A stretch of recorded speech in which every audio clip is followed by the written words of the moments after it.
সুপ্রিয় চাকরি প্রত্যাশী, এখানে কিছু বাগধারা নিয়েছি, অনেক বেশি ইম্পর্ট্যান্ট। এখান থেকে কিন্তু যে কোনো পরীক্ষায় কমন আসার সম্ভাবনা অনেক বেশি। মাত্র 10টা প্রশ্ন নিয়েছি। তো চলুন 10টা প্রশ্ন সলভ করি। তার আগে আরেকটা বিষয় বলে রাখি, যখন আমরা অপশন সলভ করব সেক্ষেত্রে কিন্তু অপশন দেওয়া থাকে 4টা। সচরাচর অপশনগুলো সিরিয়ালি দেওয়া থাকে, ক, খ, গ, ঘ এরকম করে দেওয়া থাকে, কিন্তু অনেক সময় এই জায়গায় ভুল হয়। অনেক ক্ষেত্রে বিভিন্ন চাকরি পরীক্ষা হোক বা অন্য কিছু পরীক্ষা হোক, সব পরীক্ষার মধ্যে কিন্তু অপশনগুলো একটু নজরে রাখবেন। কখনো কখনো ক, খ উপর নিচ করে দেওয়া থাকবে, কখনো কখনো ক, খ এইভাবে দেওয়া থাকবে, তাই এই দিকটা একটু খেয়ালে রাখবেন। তো চলুন আমরা সলভ করি। কার্যবিরতি অর্থে কোন বাগধারাটি প্রযোজ্য? কার্যবিরতি অর্থে কোন বাগধারাটি প্রযোজ্য?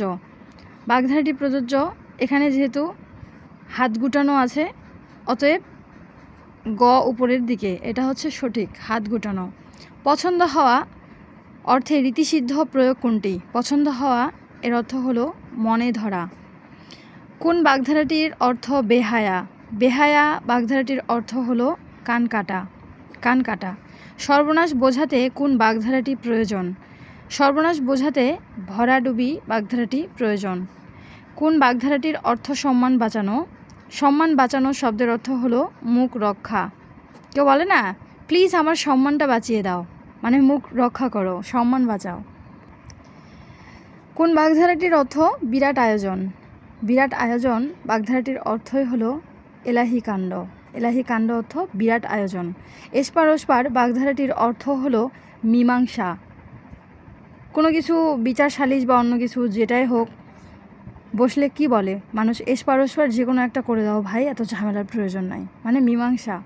গোবর গণেশ বাগধারাটির অর্থ হলো মূর্খ।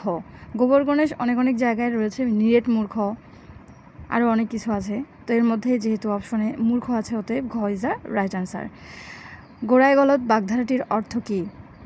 গোড়ায় গলদ বাগধারাটির অর্থ হলো শুরুতে ভুল। অনেক সময় শুরুতেই ভুল হয়, বলে না গোড়ায় গলদ।